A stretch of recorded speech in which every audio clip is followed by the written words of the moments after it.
Hello, WeatherTRAK listeners, and thank you for showing up today to talk about WeatherTRAK spring training. This is a special Hydro Point University event designed to talk about not the kind of spring training that I just was at down in Arizona, but the WeatherTRAK spring training. What to do as part of the process of turning on your WeatherTRAK system for the spring, and what an experienced irrigation manager might do while they're walking through the system for the first time in the spring. And we'll talk about the tips and tricks, what to do before you go to the site, and then while you're out there, just from a high level, not too detailed, like there's a lot of variables at play that we'll skim over the top of, but just high level discussion about what to do during the spring. And as part of that, we want to talk about getting you your WeatherTRAK account set up properly. If you're not using the online features of the WeatherTRAK system at WeatherTRAK.net and WeatherTRAK Mobile 2.0, you're really not taking full advantage of all that WeatherTRAK has to offer. So you want to make sure before you go out to the site that you've done the process, contacted our support team, and gotten a WeatherTRAK account set up if you haven't already. And for spring, make sure that you have all of the sites, all of the systems that you want to see in your account are there, and winter is a great time to get that all updated, and sometimes that's when accounts change hands. Once you have that access, you definitely, before you go out to the site, want to check your controller online and just look at the high-level issues, anything that pops out at you as something that might need your attention as a water manager. So log into your WeatherTRAK.net account and check the Smart Irrigation tab, the Manage Controller page, where you'll see all of the up-to-date status of a single controller. This is great information while you're out on site. We'll tell you whether you have specific alerts or scheduling issues that you want to look at. You can see the controller status. You can see all of the different things that you'll need to know when you're out on site turning these controllers on for the spring. So it's great to get your ducks in a row before you head out there and know what you might be up against. Checking the controllers out online can give you a very strategic advantage in that. Then once you've done your homework and you've got everything looked at online, you go out to the site and turn on the irrigation system, and that usually starts with turning on the water. And this is not generally the field of expertise for WeatherTRAK. This isn't WeatherTRAK specific. This happens for all irrigation systems. So you turn on the water part of the irrigation. You check water from the source, check your pump if you have one of those. Make sure you turn everything on in sequence and open everything slowly to avoid rapid pressurization and the damage that can come from that. Look at all of the hardware of your components. Look at the valves in the ground. Make sure they're not leaking. That kind of loss can add up very significantly over time, and it's always good to double check how everything is running. And you might have time for a backflow certification. That usually is something that people sync up with this spring turn on, so something to think about as you're turning systems on for spring. Once your water is on, then we get to start working with the controller, and the first thing we do with that is make sure it has power, right? We check the controller panel display to make sure you can see words, and if you can't, then we want to get there, right? That's the first job. We want to make sure that you have power on at the source. If it's not plugged in, like if the circuit breaker has popped. Sometimes those controllers have the display contrast turned down over the winter. So on the setup menu, the first screen is the display contrast. If you click on that and then scroll through, it might zoom in your display contrast. Listen for the controller beeping. If you don't have controller beeping, that's usually a good sign. You might want to check your fuse, check your power, work backwards, find out where that power is. Once you have the display, once you've seen the controller display, you will likely walk up, and if the job before you has been done correctly, you'll find it in winterized mode. That's something you want to be heads up about, right? You look for this big winterized display in the upper left-hand corner. And to turn the controller back on in the field, you just have to go to the off menu and push. That'll bring up this screen right here, and you'll see this press star to resume message. Push this little button right here, and it will take it from winterized back to on. Or as you can see, it's simple to do from WeatherTRAK Mobile, right? Changing the controller mode is something you have access to from WeatherTRAK Mobile. So if you're using that while you're on site doing the checks, pull up the controller mode and just switch it from winterized to on, right? And then that will change, and we'll be set up to start running irrigation for the season. Once we've done that, there's obviously a number of things that good water managers want to check out about their programming, right? You want to either use the controller interface or any of the online tools to check these things, right? You check your time and date, make sure your time and date is right, check for alerts. What is the controller telling you it needs attention, right? That's a great thing to examine. Check and see what alerts you have and what you can resolve. Make sure your start times and water restrictions are in place. Make sure you're not leaving any compliance issues. Make sure that you're making the best use of the WeatherTRAK technology by switching those stations that might be in user mode back to auto mode. A lot of times we see guys across the season maybe turn stuff to user mode for one reason or another and forget to turn it back. So it's a great time to just check and make sure that you're using that ET scheduling engine by checking and making sure all of your stations are set to auto mode. One of the common things that happens during winterization is that the flow sensor gets turned off. As part of the process, right? We turn off the flow features because we're blowing the system out and it behaves differently. So make sure that those got turned back on. That is part of the process too, but you want to verify if you've got a flow sensor, it's turned on and it's functional and it's doing what it's supposed to do. And then also for the advanced guys, I'd recommend checking the current depletion on those stations. If the current depletion is built up, reset all of your stations to some set level, or either 0 or 50. I like to start them out at 0 myself.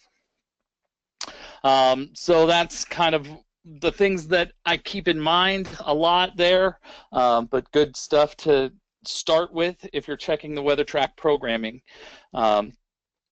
Also, you want to check the installation of the rain sensor and make sure everything is communicating on that front. Sometimes these rain sensors go bad over time. They're not terribly expensive to replace, but if they short out, they cause a big issue. So make sure that all of the components still exist, and check the WeatherTRAK display for the rain switch message. If that message exists, that means that the controller's seeing a signal being sent by the rain sensor.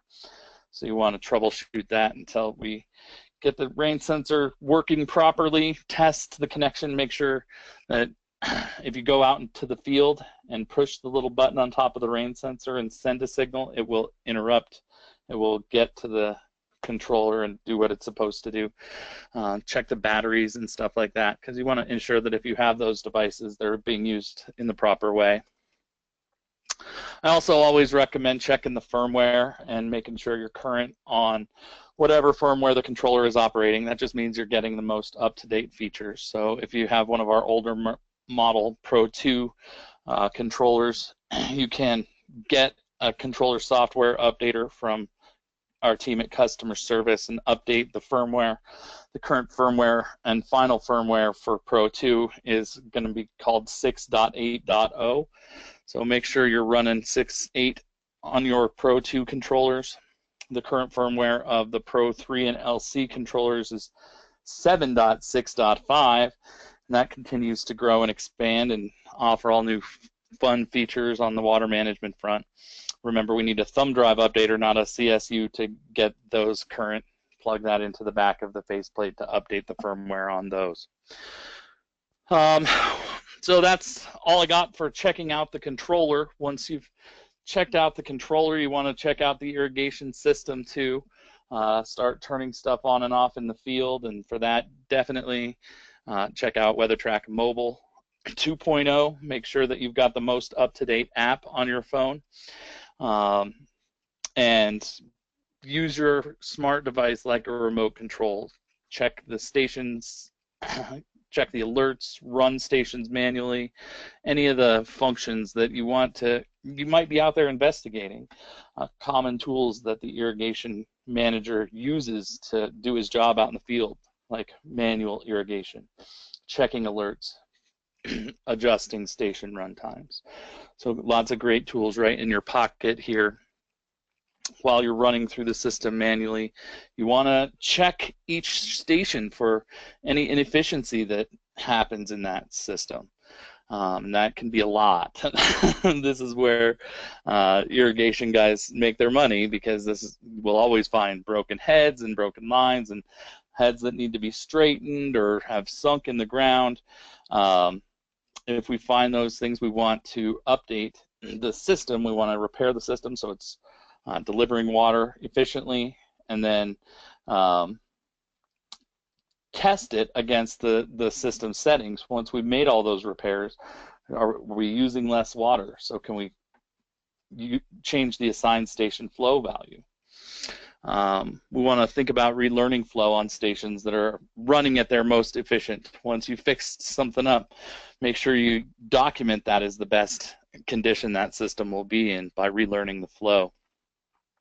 Also check the vegetation on site, right? It can build up and block spray patterns or break through the seals of your heads. Make sure that you're cleaning away any vegetation that is disrupting your distribution uniformity or the efficiency of your system.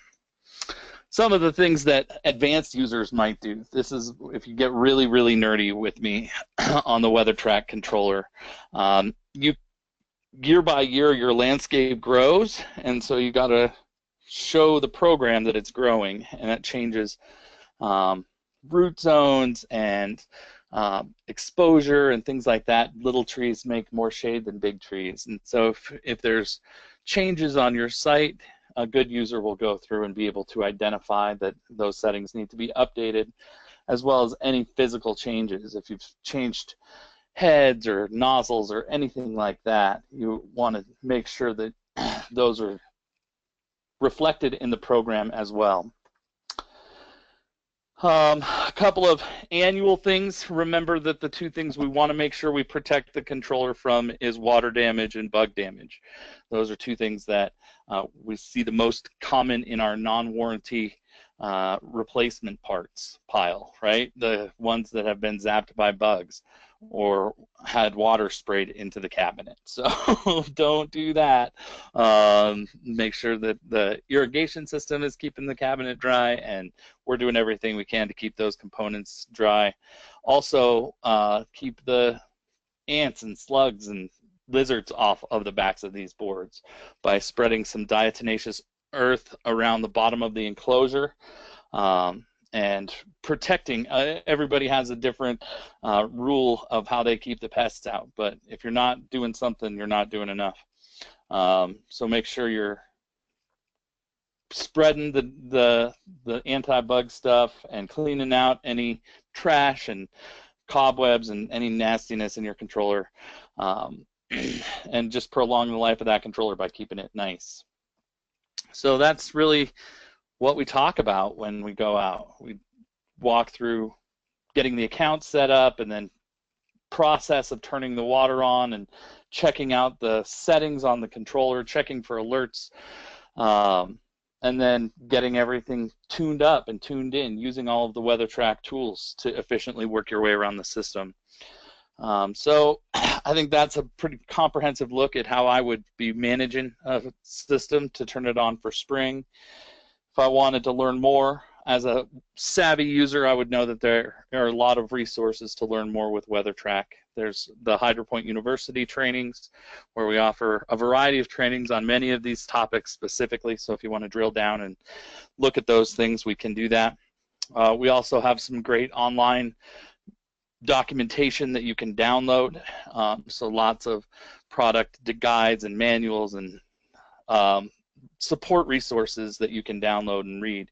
And then, of course, there's always my friends at the customer support team that provide 6-day-a-week bilingual customer support. So if you have questions in the field, you can call them or email them at support@hydropoint.com. Make sure that we are doing everything that we can do to support you and the success of your project in the field. So once again, thank you for tuning in today to learn a little bit about the process of turning your WeatherTRAK and your system on for the spring. If you have any questions, please feel free to reach out and contact me or the team at customer service. Have a great day.